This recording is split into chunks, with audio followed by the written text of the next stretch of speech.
The WFNY CavsCast, we're back. It seems like 2 months rather than 2 weeks that we've last talked.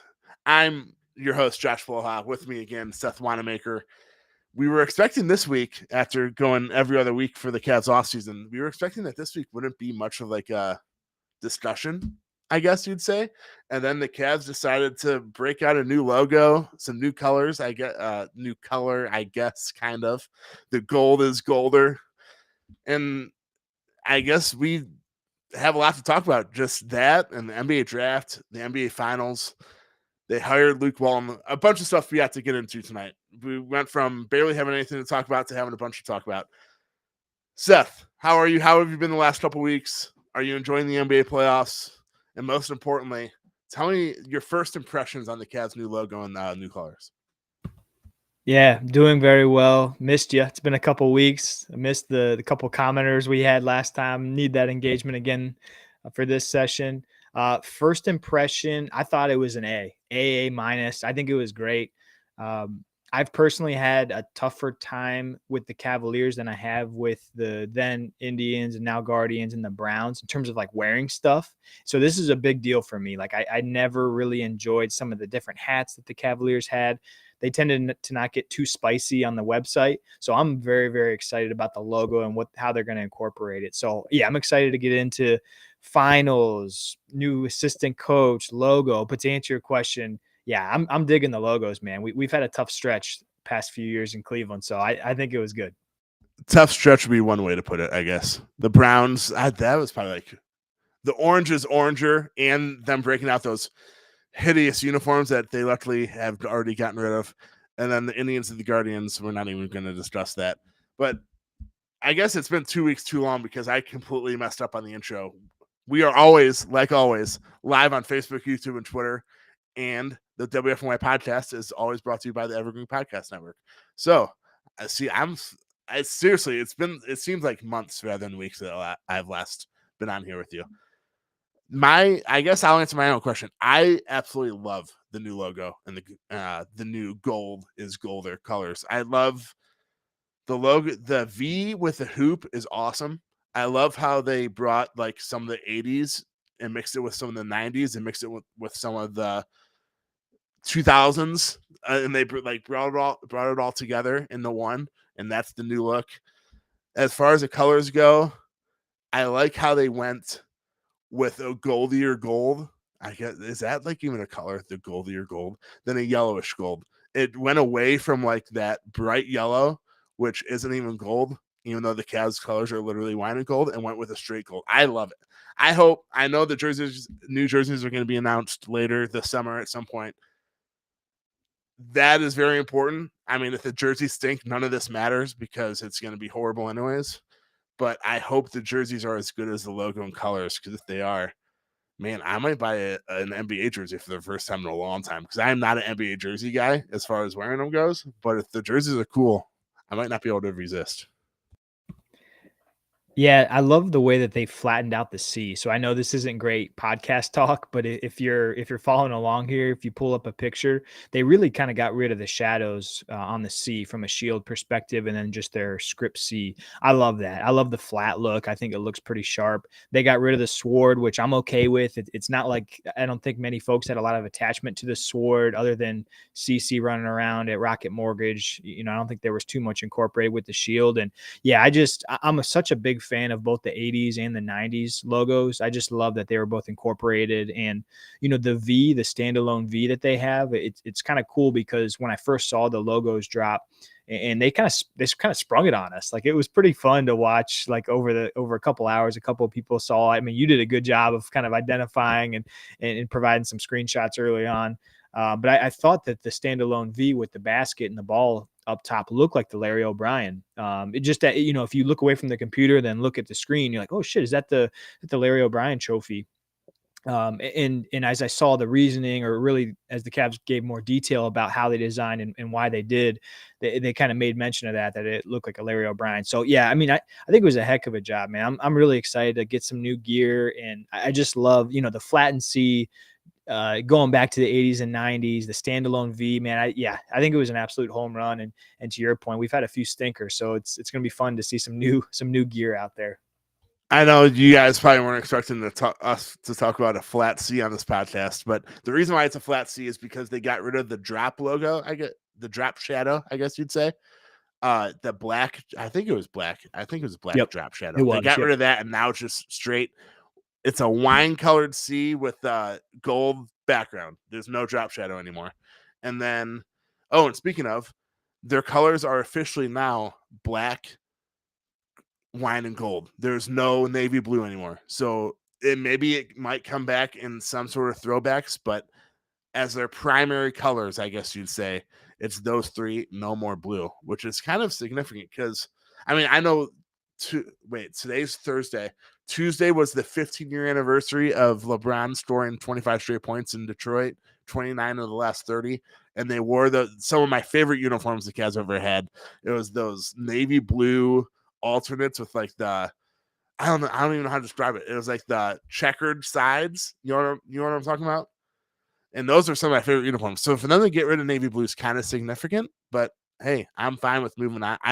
Like I said, I know we probably discussed this 6 minutes too long already, but I absolutely love the new logo and colors. I love that V basket, how they brought that back, but also incorporated like the 1990s font with it. That's the best logo the Cavs have ever had. So I'm glad they brought it back, and I'm glad it's like their primary logo now too. Yeah, I'm imagining, what they can do with, I mean, professional sports, like black jerseys are just sweet. So I'm imagining some pretty cool stuff coming out when they go to their black jerseys, if they have those available, and then how they're going to mash like the shield versus the, kind of what call their more retro logo now, I think is going to be pretty sharp. So yeah, I mean, I think just a great job all around. It's hard to get this stuff right. Like, I think if you do a good job, you're going to get like 50% of people saying, oh, I wish this or wish that. I think overall, I've seen a few polls today, like they're getting 70-80% approval rate on these Twitter polls. So if that means anything, I think the Cavaliers did a pretty good job. It's one of those things where like new logos and colors are kind of like an offensive lineman, where if you don't hear their name that much, that means that they're doing a good job. I think we're on here, we're saying how great of a job they did, but I feel like if it was a bad job, you'd hear it a lot louder, both like in person and on social media, because we know people they're not technically yelling on Twitter, but when they're yelling. So you'd hear a lot more yellers on Twitter and social media if the logo and colors were bad rather than if they were good, if that makes sense. Yeah, there'd be pitchforks and people marching around Rocket Mortgage right now. So I 100% agree with you. We got proof of that just a few short months ago with the Guardians and how outspoken, people that weren't happy with those were. So yeah, I think, bang up job, and man, I just can't wait. I know the website has some new stuff up, so I need to check the wallet before we go too crazy, but I think we're going to get a few new items I'm excited about. And for those curious, I know our own Andrew Schnittke ordered something today on the Cavs team shop, and it says arrival tomorrow. And he lives he's about 2.5 hours south of Cleveland. So the Cavs certainly want you to get their stuff. And I mean, I'm not going to say anything about the professional baseball team in Cleveland, but they didn't, I don't even think they had stuff in their team shop to order online, like when they revealed their new logo and all that stuff. So the Cavs seem to be ahead of the game, which is certainly great. If you haven't been on there, go check. They don't have anything like too significant. It's just like the Cavs. It's nothing like not too significant. Everything's like pretty basic, I guess is what you'd say. But I still like the shirts. I know they're like $27, probably $5 shipping. And also, I guess this is the time to plug our sponsor too. Waiting for an extra sponsor that I always forget to plug on our podcast, breakingtea.com. If you are looking for any Cleveland apparel or any like Guardians, Browns, Cavs, obviously, specific player. I know they have Jose Ramirez stuff and Steve Kwan stuff because they've been two of the biggest names for the Guardians so far this year. breakingtea.com breakingtea.com/WFNY.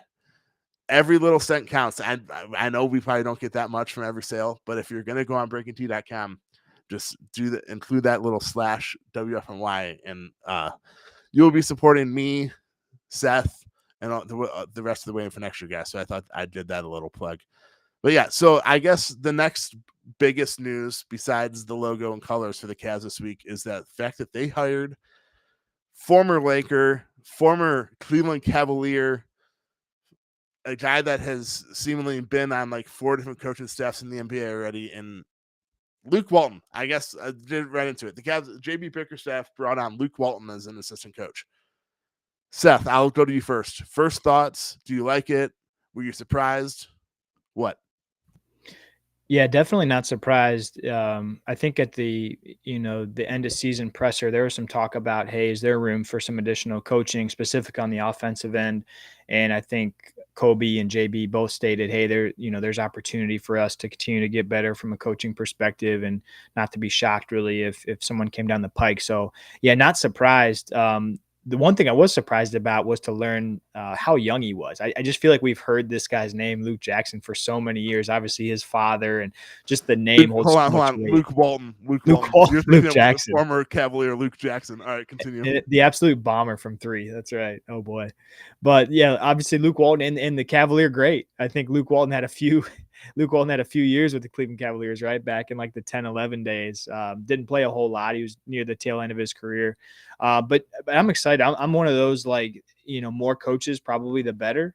So Jackson obviously has, wow, that's Jackson twice. Walton obviously has some head coaching experience relevant within the past couple years. He's been on some pretty good teams. He had a tough stretch with the Kings, but all in all, I'd say I'm excited. I'm not, going crazy with pom-poms, but I definitely think there was a need to get some additional offensive, insight with this team. I think things got a little stagnant, a little unfresh last year. So I'm excited to see what he can bring, hopefully from an offensive standpoint. And I'm kind of in the boat of we'll see what happens, but I'm definitely pro, let's get another experienced coach on the bench, which I think hopefully will be helpful. What are your thoughts on the hire?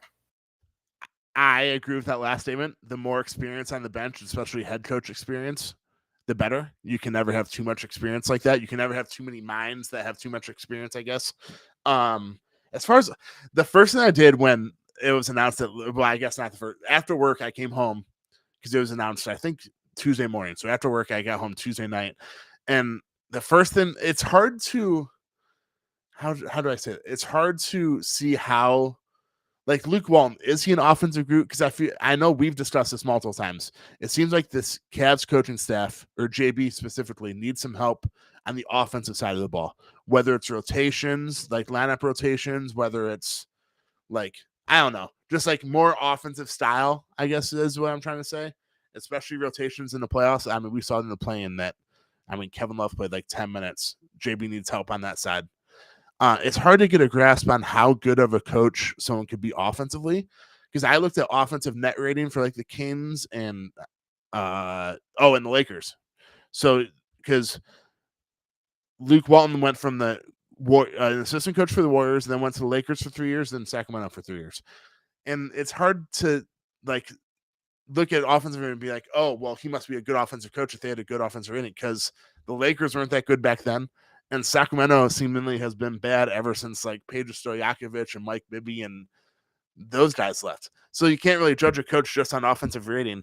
But yeah, like you said, you can never have too much experience on the bench. I hope he brings like some help in terms of offense and rotations and stuff like that. But I just love the hire because, like we both said, and I've said multiple times, the more experience, the better. He has 6 years of head coaching experience already. He's 42 years old, so he's still young. And I know his best year, obviously, it was actually the Cavs' best year, too. 2015, 2016. Steve Kerr was recovering from back surgery to start the season. Luke Walton was the interim head coach, and the Warriors started off 39-4 that year. Then again, could I have been the interim head coach and still started that hot? Because they had Steph Curry. We all know, June 19th, 2016, the beginning of that season, Luke Walton was the interim head coach. So we all know about it. But I don't know. Like we both said, and I've said multiple times already, and I'll stop talking. The more experience, the better. I like it. Yeah, and who can forget when Luke was an absolute marksman from 3 for the Cleveland Cavaliers back in 2011, hitting almost 44% of his 3-point shots. So that'll get was you paid. He really? Very limited volume, but almost 44% on 3 back in the day. I will gladly take that right now. Can he still shoot 44%? Maybe he came on as like an assistant coach / player. Yeah, a little Jackie Moon role, coach player. Exactly. Yeah, But we both agreed. Good hire. Nothing wrong with it. You can never have too many head coaching experienced guys on the bench. So hopefully, obviously, JB likes it. I know he had a lot of positive things to say. Yeah, I'm fine with it. So the two biggest news stories of the week for the Cavs were logos, colors, and Luke Walton. And I say like. I'd give all three of those a thumbs up. Yep, like and subscribe. They're both things that feel good right now, and I think we're going to get more information on both. We're going to get the jerseys coming up here, hopefully sooner rather than later, and then we're going to see how Luke interacts. And one thing, and I don't, to be honest, I don't have too much about Luke, but the one thing that I'm always kind of watchful of when these head coaches go back and take an assistant role, it seems like they have a lot of connection with like the guy. So I'm very curious how like Luke's going to interact with Darius and Mobley. And it seems like the once head coaches, now assistants, seem to always kind of form these really strong relationships with guys. So I'll just be watchful of that, see how he interacts with some of our key guys. And hopefully, his resume, like you said, been with Golden State, Sacramento Kings, etc. Hopefully garner some respect, and some of these kids maybe we're watching them when they were growing up. So maybe that'll mean something. I don't think coaching the Sacramento Kings gives you much respect in this day and age, but I get what you're saying. That's probably a fair point, especially when you trade Tyrese Halliburton. But we won't go there today. Oh my gosh, we won't go there. Thank goodness we are Cavaliers fans and not fans of the Sacramento Kings. That's all I'll say about that one. Yeah. So speaking of trades, I guess that we'll just get into this a little bit. It's been a hot topic on social media. I know I'm in the Chase Down Discord, and if I'll plug the Chase Down podcast, Carter Rodriguez and Justin Rowan do a great job. I know they're affiliated with Cavs now. Get in their Discord; it's fun. Get in our Discord waiting for next year. It's fun sometimes. No, but seriously, it was a huge discussion in their Discord. Trade for Mike Conley or re-sign Ricky Rubio. If you could only choose one, which one would it be? I know we don't have to talk about this too much. I'm in the I feel like right now, if like someone put a gun in my head and said you have to choose one, I'd say trade for Mike Conley. Whether it's the fact that I'm an Ohio State Buckeye and he's a former Ohio State Buckeye, even though he was only in Columbus for a year. And secondly, he still lives in Columbus. I know he was from Indiana and he grew up in Indiana. He still lives in Columbus. He has like a home gym and everything in Columbus. So he's technically coming home if he comes back to Cleveland. I just feel like we can get into the money aspect of it. But Mike, I know we were all obsessed with how good Darius Garland and Ricky Rubio were. Advanced stats proved it. Among two-man lineups that played more than 100 minutes together for the Cavs, Ricky Rubio and Darius Garland had a 16.1 net rating, which was the best on the Cavs. A 112.8 offensive rating and 96.6 defensive rating. So a lot of Cavs fans like kind of hung on that and said, "Oh man, Ricky Rubio is great for this team." But I think that the biggest reason for that is because, as it was proven after Ricky Rubio tore his ACL, and by the way, that's the same ACL he tore a few years ago. It's the same exact knee. That the Cavs were in desperate need of a legitimate backup point guard. I know Mike Conley has been a starter throughout his career. He started 72 of 72 games he played in this season. I think Mike Conley is a much better suited backup point guard for this Cavs team than Ricky Rubio is. What are your first thoughts? Yeah, the part that I think the biggest factor is the injury. You said it. I mean, it's the second time that legs for Ricky Rubio has been heavily impacted. Ricky is going to be, I believe he's 31 right now. He's going to be 32 by the time next season starts. And, we've heard, I think, from Fedor and a couple others, there's no promise that he's going to be 100% ready to go for next season, and likely it'll be, into next season. So to me, no matter what, the Cavaliers have to have some kind of plan at backup point guard to start from day one, because we saw what Darius getting ran into the ground look like, and man, it wasn't pretty. So yeah, I think Conley's a good option. He's obviously up there in terms of age, 34. He can still shoot the ball extremely well, which is great. We loved last year when Darius was able to play a little bit off ball with somebody. So having Conley out there with him, a capable shooter, would be great. Yeah, I don't hate it at all. And unfortunately, like we had so much fun with Rubio last year. However, just there's so much risk at this point. I think even if you do sign Rubio and he can play like November, December timeframe, you still need to go out and get somebody. So hey, if Rubio has strong ties here, I'd love to get them both. Honestly, would Rubio coming off an injury? Could you get him with some of that mid-level exception? How expensive is he going to be? I really have no idea, to be honest. But I wouldn't be opposed to Conley at all. So I know that you brought up how expensive will it be. So speaking of Mike Conley, I know some of you listening probably have that same question as well as in terms of Mike Conley, not Ricky Rubio. Mike Conley signed a 3-year, $68 million deal prior to this season with Utah. So next year he's owed $22.68 million. The following year he's owed $24.36 million, but only $14.32 million of that is guaranteed. So basically that's like $10 million that's not guaranteed. The money seems to be like if Mike Conley was a free agent, I would be 100% in the go get Mike Conley over Ricky Rubio. The money and his age, the fact that he's 34, he's almost exactly 3 years older than Ricky Rubio. So the two biggest flaws, I guess, or the cons, are that he's 3 years older than Ricky Rubio, and he's owed basically almost $44 million the next 2 years for a backup point guard. We all know. I mean, we can talk about this. Colin Sexton, we're not paying him $22 million a year, I don't think, to be a backup point guard. So why would you bring in a 34-year-old Mike Conley and do the same?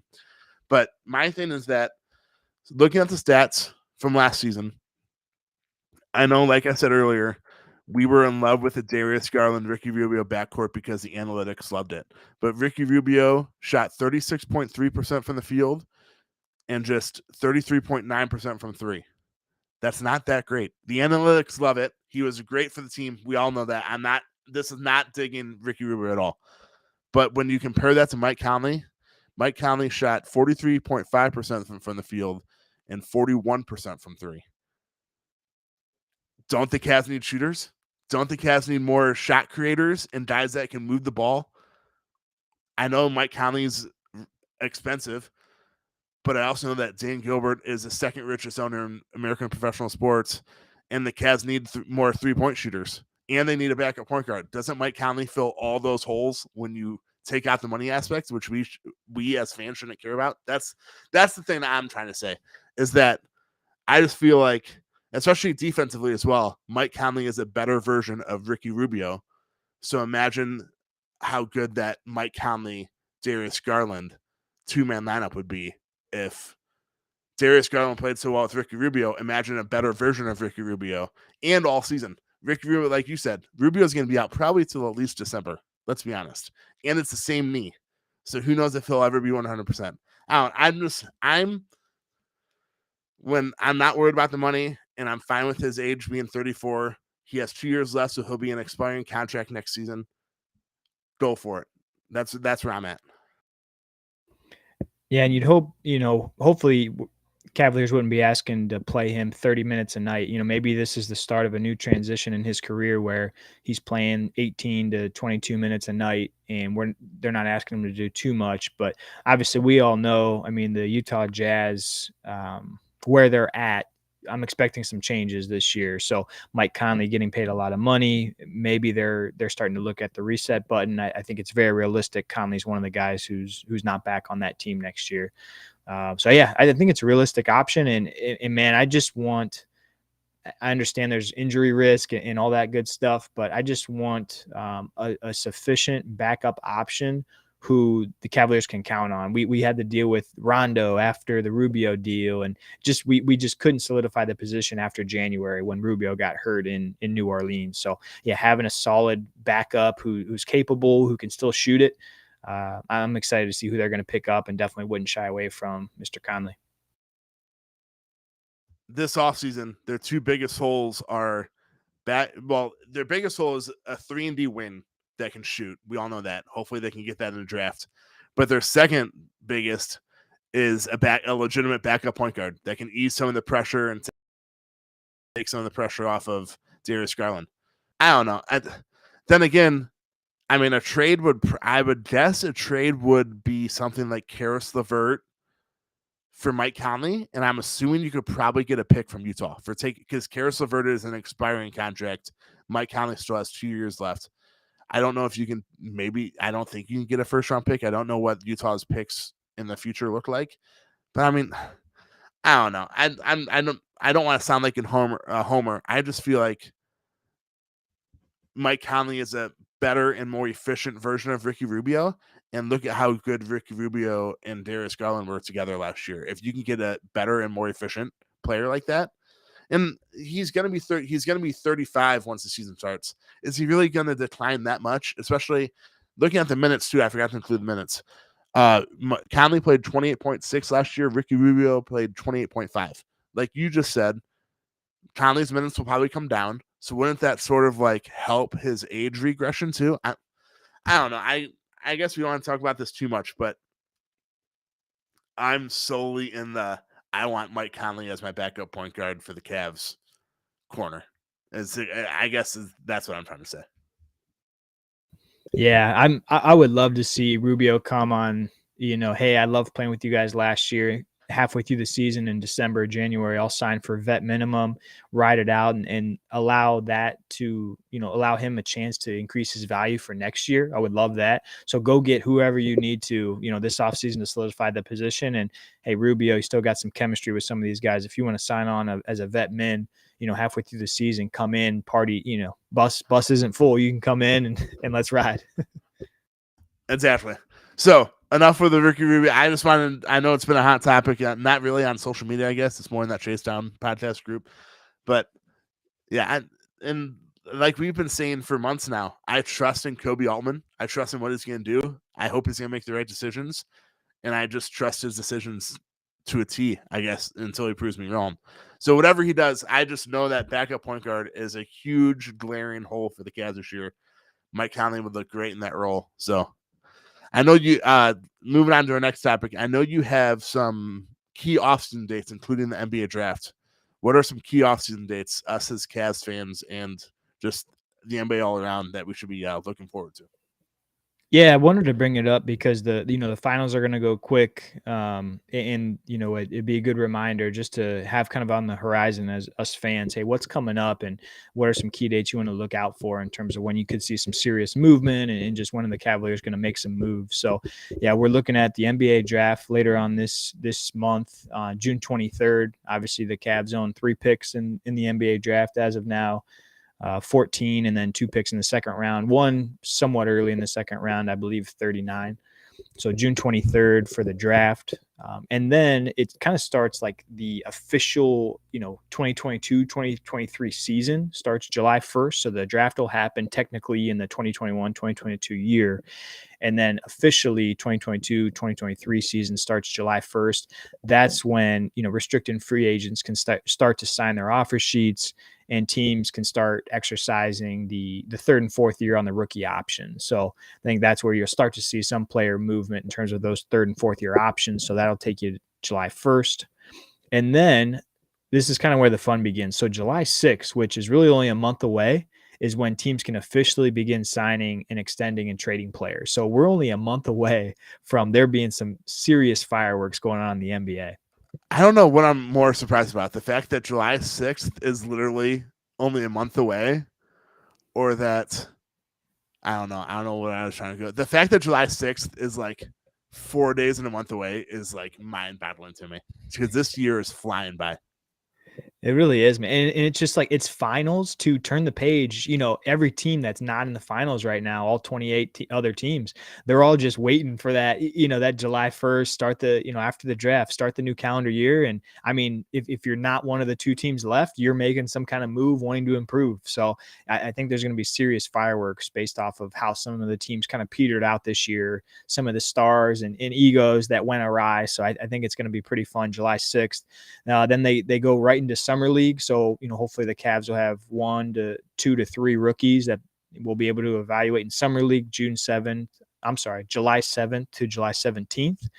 And then we started all over again with training camp late September. So yeah, we've got about a month of some very interesting transactional type stuff that's about to happen with the NBA draft on June 23rd. And then we're rolling right into trade season. Obviously the Cavaliers have some, pretty heavy hitter decisions that they can make. Karis LeVert, Colin Sexton, Kevin Love's on the last year of his deal. There's some big stuff coming up. So I think it's going to be exciting to see. And I think we're all waiting on Darius Garland, right?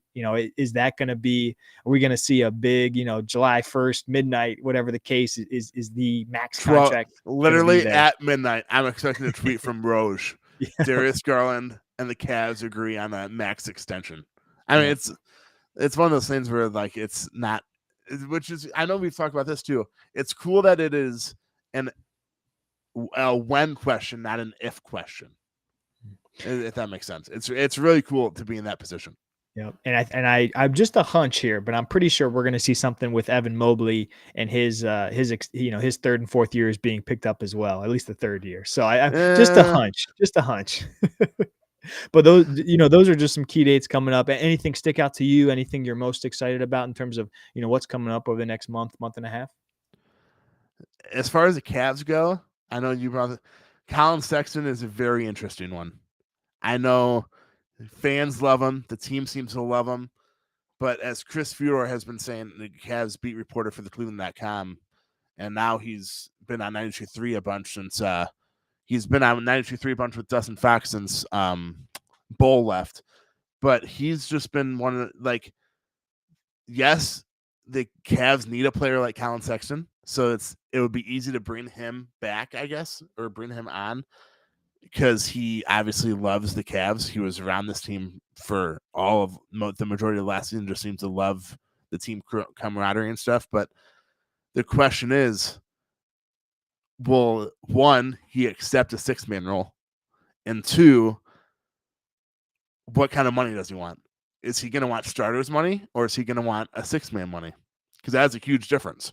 And as far as money goes, he's a restricted free agent. So if another team offers him in the NBA, if another one of the 29 teams in the NBA offers him a contract, the Cavs can match that contract.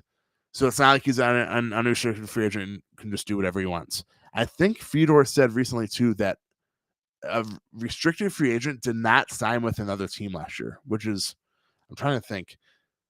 I'm assuming that means that they just straight up sign with them. But then again, I mean, if you're a restricted free agent, you're going to sign with another team. It's going to be a sign and trade. It gets you the most money and it gets the team that you're leaving someone back.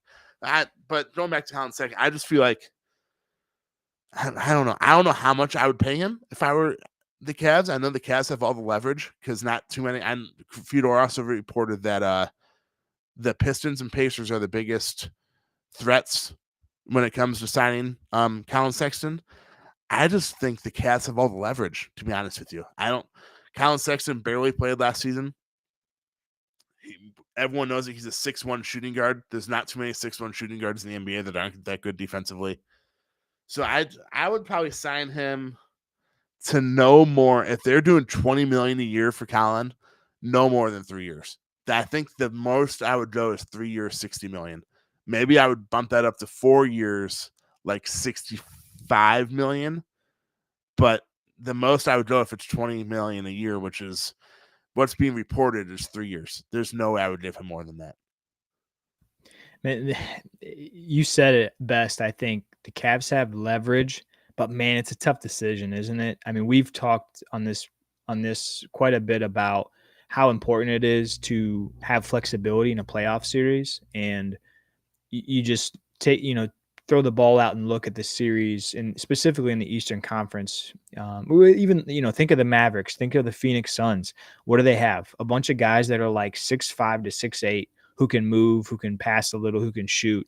And so if you have two guards who you're expecting to play meaningful minutes, in Darius Garland, Colin Sexton, both 6'1" on a good day, probably with shoes on, to be candid, and not the most like physical guys. Obviously Colin is a bit of an animal, but just in terms of their statures, not the most physical guys. It's tough. Like you're not gonna be able to play those guys 36 minutes a night in a playoff game, more than likely, right? Darius, of course you are, but it just, teams are so good at hunting guys, from a matchup perspective, it's going to be tough. So I don't know what they're going to do. I think it's going to be interesting. I was feeling very confident at the end of last year that the Cavs were really featuring Colin, putting him in their promotional videos.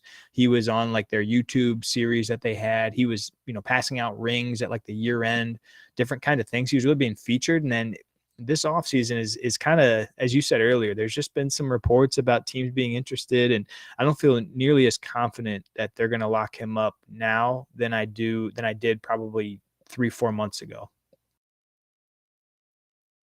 Yeah, I agree with you. I mean, he's loved by the fans. He seems to be loved by his teammates, but like we both said, it all comes down to the money, the years, and if he'll accept his role as a sixth man.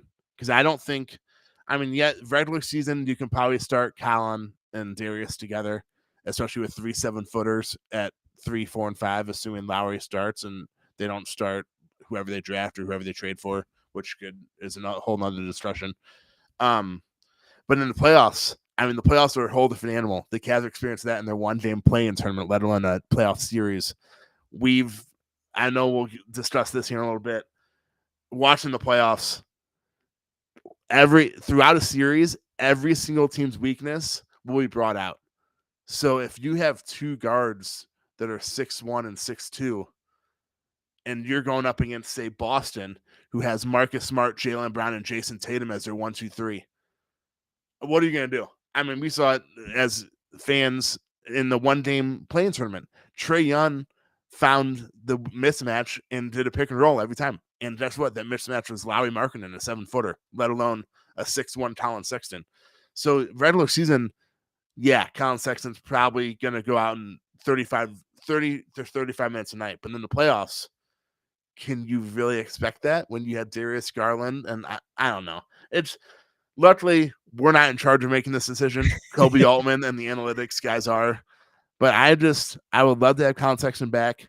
I know we've been harping on this for weeks now, months probably. It's obvious that the Cavs need more shooters, more shot creators, and just guys that can move the ball offensively. Colin Sexton checks all 3 of those boxes, but his height and his defense, or lack thereof, are those 2 biggest question marks. And as a Cavs fan, now that I'm looking at the big picture and seeing that if the Cavs don't make the playoffs next year, I'm going to be disappointed. Let's be honest. And I think we all are. So we have to look toward the playoffs when we talk about signing guys too. Is Colin Sexton worth 15 to 20 million when it comes to the playoffs? I don't know. But like I said, I trust Kobe Altman and the rest of the front office and hope they make the right decision. And I love Colin Sexton. So I'm not going to be mad if they bring him back. So it'll be interesting. Once July 1st, like that first week of July comes around, it'll be interesting to see what happens.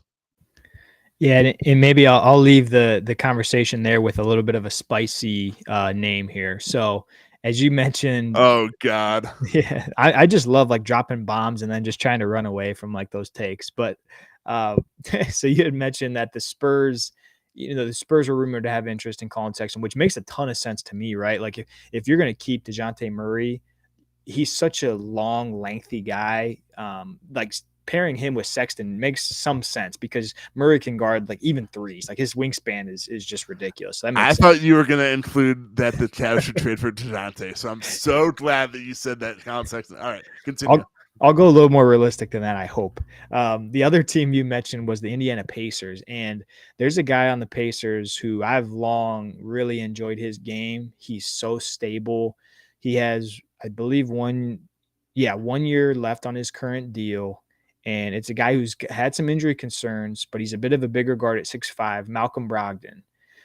So he's a good player, but I will say the Indiana Pacers have really, seemed like they finally gave in and said, okay, we're going to hit the reset button. They brought in Buddy Hield. They brought in Tyrese Halliburton, but Malcolm Brogdon's a guy who has had some injury concerns, but he's 29. He's so steady. If you just watch his game, he's so like fundamentally proficient. He's a good defender. He's not great, but he's a good defender quality. And like I said, he's a bit bigger. So I don't know if he would consider, being that backup point guard who could play 30 minutes a night, Rubio-esque of last year. But man, he's a guy that I wonder what their thoughts would be if there had to be a sign and trade. I'm not saying I want there to be. If there was a sign and trade and the Cavs said, hey, Collins not in our long-term plans. I wonder what the current brass thinks about Brogdon, if he would be a decent backup point guard to kind of champion that second team. With Halliburton, I mean, do they really need Brogdon anymore, to be honest? That was my thought. Maybe that's why he'd be available with let Halliburton run the show. It almost seems like him and Brogdon would be a little redundant, right? Like Brogdon's so used to having the ball. I don't know how much you're getting out of having both of them. Yeah, that's an interesting name. I know he, like you said, he had some injury woes this past season. He's in the final. He's going into the final year of his 4-year, $85 million deal. I would take him just like I would take Mike Conley. I mean, they're both owed basically the same. I know Conley has an extra year on his deal. But like we've been discussing for months now, the Cavs need a backup point guard. So if Colin Sexton signs elsewhere, it's going to be a sign and trade in restricted free agency. And you also need the money to semi-match too. And I'm assuming that if Colin Sexton signs elsewhere, it'll probably be around 17 to 20 million. And with Brogdon owed 22.6, that money kind of matches. So if he signs with the Pacers or something, I don't know. Brogdon is an interesting name though. I think I would be in favor of bringing him on, especially because he's like a defensive guy too. So he's a guy that can move the ball. Without looking at his stats, I think he's a decent shooter. I'm going to look up his stats right now. I think he's a decent shooter, efficient shooter from three. Incredible free throw shooter. He's always up at the top, like 90 percentile in terms of freebies. His three, I think he's up and down. I think he's had like a 40% year, but he's had some 32s. So he's up and down on a three. Yeah, his threes are interesting. So in 2019-20, he shot 32.6, 18-19, 42.6% on 3.8 attempts a game. 19-20, it went down to 32.6%, and he shot 4.3 a game. And then 2020-2021, it went up to 38.6.7 attempts a game. That's by far his career high. And then last year in 36 games, he shot 5.2 a game, but only a 31.2% clip. If that gets up to like 35%, I'm fine with that. And he's a defensive guy. So you brought up Brogdon, and I'm fine with that if it means, or if Colin Sexton signs elsewhere. Yep. If you've listened to this before, you can tell like Josh and I are not in favor of just trying to ship him out for nothing. So this is only if Cavs brass says, hey, this partnership isn't going to work long term. Because I know Josh and I are both pretty big Colin Sexton fans, and what he's done for the team when there was really nothing else around him. Man, he's just an impressive kid. So we hope to see him in a Cavs jersey again. But if not, this is an option for us. And his work ethic. I mean, Colin Sexton is a player that's so easy to root for. I just wish he was like 3 or 4 inches taller. Yeah. That's literally it. Could you imagine a 6'5" Colin Sexton? Well, he would have went like second or third in the draft. So I guess maybe that's why he would have got. But true that. I mean, man, if only I'd even take 2 inches taller. Seriously, man. Sometimes height sucks. And this is coming from me, who's 6'6". I wish Colin was 6'6". That would make things so much easier. He would have already signed a max extension with the Cavs too. That's right. So I know we talked about. Oh no, go. Yeah, I was just gonna say that might be. We're talking.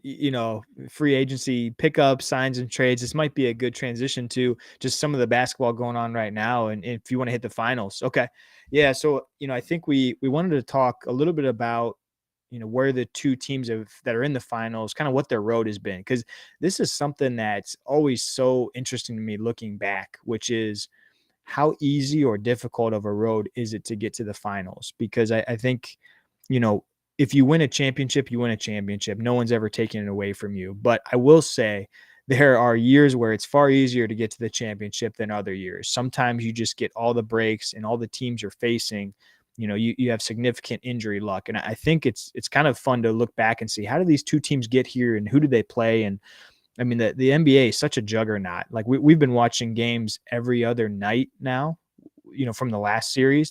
These guys are just, beaten and bruised. That was awesome, by the way. There's literally a game on every night for a solid 2 weeks, and it was great basketball. It was awesome. Oh, even the West Coast games. I mean, you're seeing the 9 p.m. tips, but I'll stay up for. What else do I have to do? I'll do 9 to 11:30. It's fine, whatever. Well, but yeah, Definitely. I just wanted to run through, Golden State and Boston. So when we go back and think about Golden State and how they got to the finals, so they started with a Denver team without Michael Porter Jr. and without Jamal Murray, who Jamal Murray being, when he's healthy, possibly one of the top 5-10, guards in the league. And then Michael Porter Jr., who's, absolute microwave. So without those two critical players, Jokic, did as much as he possibly could, MVP, but came up short without, the next best two players on that team. Then we transitioned to the Memphis series where, the Memphis Grizzlies really, it looked like they were going to have some punch and have a shot at the Warriors. But then, of course, game 3, Ja Morant gets hurt. That's really the series. I think the Memphis got one more after that in the absolute drubbing when they were in Memphis. But I think we all knew once Ja went out, that was basically the series. And then the Western Conference Finals, Golden State matched up against the Mavericks, and the Mavs were, one word to describe the Mavs this year is basically over exceeding. Right? Give me the hyphen for the one word there. Over exceeding. Mavericks did things that I don't think many people thought they were going to do just to get to the Western Conference Finals was a bit of a surprise. So I would have loved to see a Denver Golden State game with Jamal Murray, with Michael Porter Jr. I think that could have been really interesting. But that's just how it goes. Teams get hurt. You got to play through it. You got to keep rolling. But just any thoughts, Josh? Do you think any of those teams with their stars would have given the Warriors a better shot, whether it be, Memphis with Ja or the Nuggets with Porter Jr. and Jamal Murray? It's crazy. Jokic is so good that the Denver is basically without their second and third best player, and they still made. I mean, I don't even know the record. I think they won almost 50 games in the West. Yep. The fact, that alone tells you how good Jokic is. I think Jamal Murray and Michael Porter Jr., like I said, second and third best players on that team behind Jokic. Aaron Gordon, I know, is good, but those two players, I mean, that's probably 40 points a game that they were missing basically all season. So yeah, that's a huge not huge relief, a huge break, I guess you'd say, for the Warriors for the Nuggets to be without those two guys. And then I mean, Memphis, Ja Morant, he is one of the best point guards in the league. I know we discussed a couple podcasts ago how he should not have been most improved player because he's just always been good. But yeah, if you're without Ja Morant, I don't care how good the Grizzlies were during the regular season without him. I think they only lost like one game without him or something crazy. But the playoffs, as we've discussed numerous times already this podcast, are a completely different animal than the regular season. So the Warriors caught a huge break there too. And it just injury luck, it happens to you or it favors you. The Warriors got favored by it. Teams like the Cavs, it happened to them. So you just play the cards that are handed to you. The Warriors are a really good team. Unfortunately, I hate to say it. I mean, they have Steph Curry, Draymond, Klay Thompson, Jordan Poole off the bench, who's averaging like 20 something a game and is about to get a huge contract in the next year or two. I mean, they're offensively, they're really good. And then when you say defensively, I mean, Draymond's still Draymond. Wiggins on the perimeter. Oh, geez, I forgot about Andrew Wiggins. I mean, talk about by the way, Andrew Wiggins, I know we're done with Cavs talk for now. He would, oh my gosh. Talk about a perfect fit at the 3 for the Cavs, Andrew Wiggins. Could you imagine right now having a 6'8" guy who's mobile and get his own shot? Oh man. Seriously, he's played.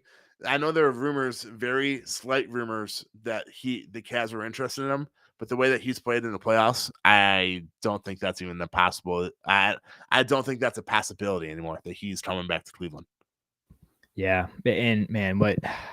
And I mean, Golden State, they've been in the luxury for a long time. Like at some point, I would hope that their owner is like, okay, I can't just keep. I want to say they're they paid more in the bonus or in the tax luxury this year than they even did for their normal roster. I think it was like 170 for their normal roster, salaries, and then it was like 171 or 172 for the luxury tax they had to pay. So it's ridiculous what they've done, but kudos. I mean, I'd be a hater if it's just all jealousy, to be completely candid. And they're without Wiseman, who was their first top 2 pick, I think, a couple years ago. Yeah, I forget what number. Yeah, number 2. So I mean, if you stop Jordan Poole, okay, you have Draymond and Clay. They literally have 4 guys that can go out. I don't think Draymond could anymore. He's probably like at 20 points a score tops. But they have 3 guys. No, my bad. They do have 4 guys.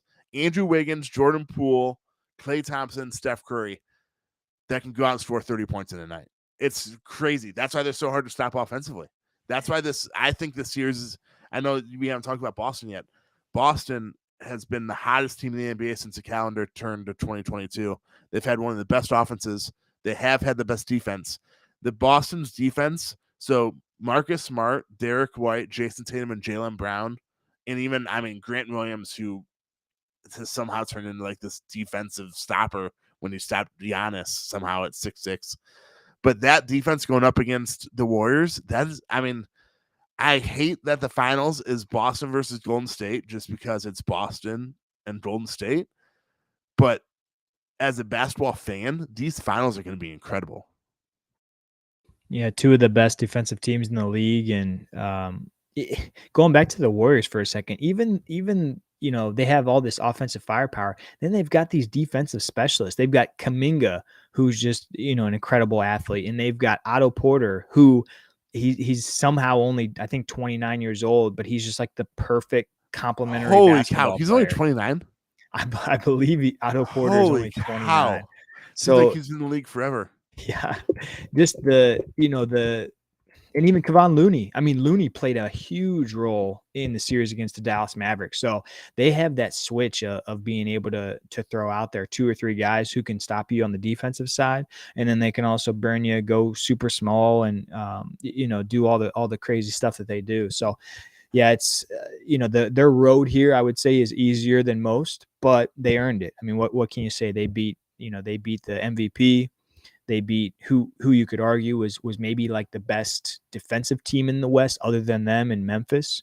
And then they took down the Mavericks, who, coming off winning the Phoenix Suns, some people thought the Mavericks had a legit shot at, Luka out physicaling the Golden State Warriors. So kudos to them. If we go on the flip side, and I know we're going a little long probably on the Warriors talk, so I'll go speedy on the Boston Celtics.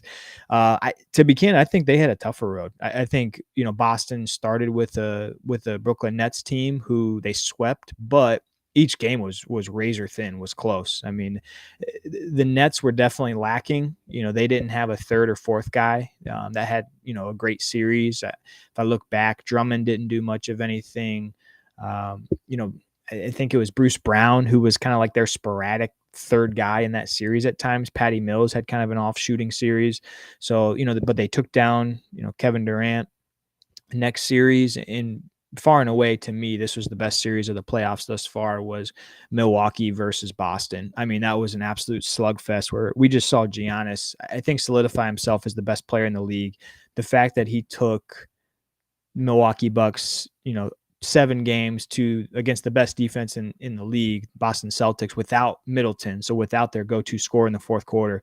What Giannis did was just incredible. And outside of him missing some bunnies, some layups in Game 7, I actually thought the Bucks were going to take it down, but Boston prevailed, ended up winning that series in 7 games. And then we obviously are just coming off the Boston Heat series where, the Heat had injuries to Hero and Lowry wasn't 100%. But hey, if you look at the Boston Celtics, Marcus Smart's not 100%. He's got some serious, leg issues going on, hamstring issues. Robert Williams was limping around noticeably throughout that entire series. So, that's really one of the keys to me, Josh, in this Golden State Boston Celtics series is Robert Williams, because he's such a difference maker defensively. And, the Warriors used Looney last series to really beat up on the Mavericks. You can't do that against the Celtics if Robert Williams is healthy, even with Horford to a degree. I cannot wait. I know I'm jumping around here, But if we have Draymond Green and Al Horford minutes going against each other, I mean, those are just two of the best big men from an IQ standpoint. I want to see that matchup, man. And we're tipping off in 15 minutes, but I want to see some Draymond Green, Al Horford minutes for sure tonight. You think Al Horford is going to invite his dad to the finals? His dad looks like he can still play, doesn't he? No, I'm talking about Tristan Thompson. Oh, come on, Seth. You were supposed to get that joke. You heard it go way over my head, didn't you? That was an airplane. Just no, seriously though, Al Horford, man, talk about like he went from like a nobody. He was good a few years ago with Boston. Wait, was he? He was with Boston a few years ago, right? Yeah, he was. He left, yep. And then he went somewhere, and then he went to OKC and was an afterthought. Yep. And then Boston reacquired him this season, and he's probably been top 3 player for Boston, at least in terms of importance. Yeah, they don't win that Bucks series without him. He was so critical against Giannis, man. Yep. I mean, who saw that coming? I mean, good for Al Horford. He made the finals for the first time. Yeah, we can, as Cavs fans, we can say that Tristan Thompson owned him and stuff like that, but I'm happy for Al Horford. He deserves to be in the finals. I know, I mean, watching the videos of him after the game, you can tell, I mean, he was crying, and I don't know. It's hard for me to be happy for a Boston player, but I'm certainly happy for Al Horford. Just because he's been through it all, it seems like, and now he's finally in the finals. I don't know if he's going to win the finals, but the fact that he's like won a top 4 player of importance for Boston and they're in the NBA finals is crazy to me. I don't know. It just, Boston has so many like guys. Jason Tatum. I know you just said Giannis is the best player in the NBA. I would say Jason Tatum is one of the best all-around players in the NBA.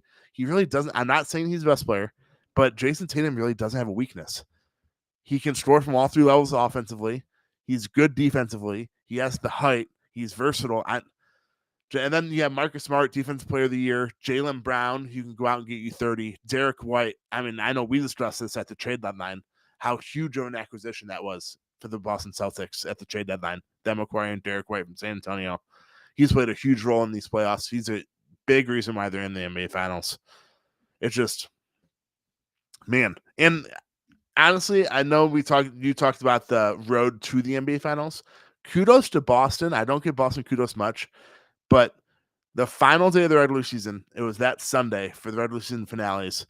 Milwaukee came to Cleveland, played absolutely nobody. They basically brought their G League team because they will never admit it, but they wanted to lose, so they avoided the Brooklyn Nets in the first round of the playoffs. Well, guess what? Boston beats the Brooklyn Nets in the first round of the playoffs and then gets home court advantage against Milwaukee in the second round of the playoffs, goes to Game 7, and guess where Game 7 is? Because Boston went out and wanted to win that Sunday, and Milwaukee wanted to lose. That Game 7 was in Boston. If Milwaukee beat the Cavs that Sunday, they host Game 7. So you can say like you want to go for the easier road, but I think that sitting out those guys in the regular season finale hurt Milwaukee. Huge. That is such an underrated point. We were all watching as Cavs fans because that was going to directly impact who the Cavs were potentially going to play at the time. So we were all very mindful of, as the Cavs, I think, played Milwaukee the last game of the year, who, are they going to play their starters or not? And I think obviously the Cavs were all excited about them not. And, instant karma, you bring up a really good point. And the Celtics, and I think Udoka, their head coach, even said, we're not scared of anyone. So they were going to go play their guys. They wanted to go win, and they didn't care who they were going to play after that. And, they backed it up with a 4-0 sweep against the Brooklyn Nets, which was pretty cool. So, yeah, I've just been super impressed with what the Celtics have done. I haven't missed a second of a single game this playoffs. I've been just invested in their team. It's kind of been my team away from Cleveland that I've latched onto just because they've been through so much BS with should we break up Tatum and Brown and, questions about is Smart a real point guard? Yeah, they have some deficiencies. They don't have great ball handlers. Like that's one thing. You can turn them over. And I do think that's one of the things that as we look to the finals matchup tonight and over the next, hopefully 7 games, which I think it has a chance to go all 7. I think the key to Boston winning obviously is going to be relying on their defense. and they need to not turn the ball over, because Golden State, we've seen it way too many times as Cleveland Cavalier fans. Golden State will just kill you if you turn the ball over. You got Draymond Green, pushing the ball ahead, and he's got his outlets on the corner, Steph or Clay or Poole, etc. I think if Boston can control the turnovers, try to out physical the Warriors and then keep their turnovers down, I think they've got a real shot. If they don't, and their lack of ball handling, playmaking shows up, where it's just Tatum hero ball and then the Warriors double Tatum and he has to make a lot of hard decisions off of that, I think they're going to struggle. So I can't wait. I know you and I typically don't do too many predictions. I guess one thing I'd say about this series is I just want it to go 7 games. I think we deserve another good series. We only have really 1 or 2 out of all the matchups so far. So whatever happens, I think 2 great individual defenses. We've got great star power, and I just want to see 7 games. Give me 7 games. And by the way, if it does go 7, guess what date game 7 is? Oh, good question. It's June. I'll answer it. It's June 19th, which will be exactly 6 years after. So, I mean, what better way to celebrate a game 7 than reminding the Warriors that they blew a 3-1 lead, right? I wouldn't hate that one bit. I hope if it goes 7, I hope one of the announcers somehow brings that up. By the way, 6 years ago, but I'm with you. 7 games, please. I cannot wait for this series. I know it's starting in 7 minutes while we're recording this podcast live. You can say what you want about Boston and Golden State. They're easy to hate, but let's be honest. As a basketball fan, they play great basketball. They're both good. Both have so many weapons offensively. They're really freaking good defensively. And I hate to admit it, but I would love for the Cavs to model their game after one of them. I know the Cavs are going their own separate way with this 3 7-footer lineup that could possibly change this offseason if they, depending on who they acquire in a trade, if they make trades, or who they draft with number 14 and 39 and the other picks that they have in the NBA draft. But man, I mean, Golden State, you have 5 go-to guys. Boston, you have like 3 or 4 go-to guys, but you are so good defensively that it doesn't really matter what you do offensively. And I know this is a lot of NBA Finals talk, but I cannot wait for this NBA Finals, to be honest. And you had a great tweet. So at Jorshp, JORSHP on Twitter, you had an incredible tweet where you had mentioned, the top 2 teams from a defensive rating perspective. I had this up. Yes. No, go. It's all you. Yeah. I had it open as a tab and I completely forgot about it. Continue. Yep. No, I think you hit on it perfectly. So if you look at the top 2 teams from a defensive rating perspective, number 1, Boston Celtics at 106.2, number 2, the Warriors 106.6. And, you look at who was number 5 on that list is the Cleveland Cavaliers. So it's like, hey, there's something, they're building it right. And I think, for a few years, I was listening to Bill Simmons' podcast. For a few years, offensive rating seemed to be more important than defensive rating. There were a lot of NBA finals matchups and champions that defense wasn't the emphasis, and that higher offensive rating was more the true tell sign of who was going to, go far in the playoffs. Now, the past couple of years, that defensive rating, it looks like is coinciding more with who's going deep into the playoffs and winning. So yeah, I think it's exciting to think of Cleveland Cavaliers, Mobley and Allen being the 2 biggest reasons for that defensive rating, to see where the Cavaliers are at around those other teams, Boston, Golden State, Phoenix, Miami, Cavs. What sticks out of that top 5 is, hey, one of those teams didn't make the playoffs, but hopefully they're building something to that. Yeah, and to reiterate what Seth said, the number 1 team in defensive rating, so the best defensive team, Boston.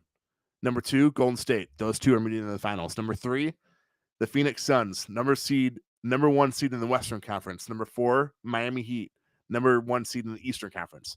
So the top 2 seeds are meeting in the NBA Finals. The top 3 and 4 in defensive rating were the number 1 seeds in their respective conferences, and then you have number 5, the Cavs. It's certainly something to build around. I know the Cavs still have plenty of holes to fill. They have to figure it out, just what they're going to do. I mean, regular season's fun and all, but it all comes down to the playoffs. So I don't know. Being number 5 in defensive rating, though, is certainly sweet, especially because of all the injuries that the Cavs had. I mean, Jared Allen, was probably a top 5 rim protector in the NBA this year, and they were without him for the final 15, 20 games of the regular season. Evan Mobley, he's only going to mature, hopefully put on a lot of muscle this offseason. And then, I don't know, that I guess building around defensively and just hoping things work out offensively is the way to go. And maybe that's what JB is leaning towards too. Yeah, I think we all saw the blueprint this year of what this defensive team can look like. Another year of Allen and Mobley is his first true off season, hitting the weights and getting bigger. And man, it's exciting to think about where this team's going. And if I had my druthers, I would rather be that nasty defensive minded team. Unfortunately, I think some of these teams in the finals have a little bit of both. So our Cavaliers offense has a ways to go. But starting on the defensive end is definitely what I prefer, and that just kind of fits the old cliche of Cleveland, man. So, yeah, I'm excited for this final series. I really hope it goes 7, and I think we're going to see some fireworks. I think we're going to see Tatum. There's been a lot of talk about that leap for him. Is he a top 10 player in the league? Is he a top 5 player? This is his time to shine, man. He should be, I think, the best player on the court at times, or he needs to be for the Boston Celtics to win. So if he wants his name up there, hell of a time for it to start tonight and throughout this final series.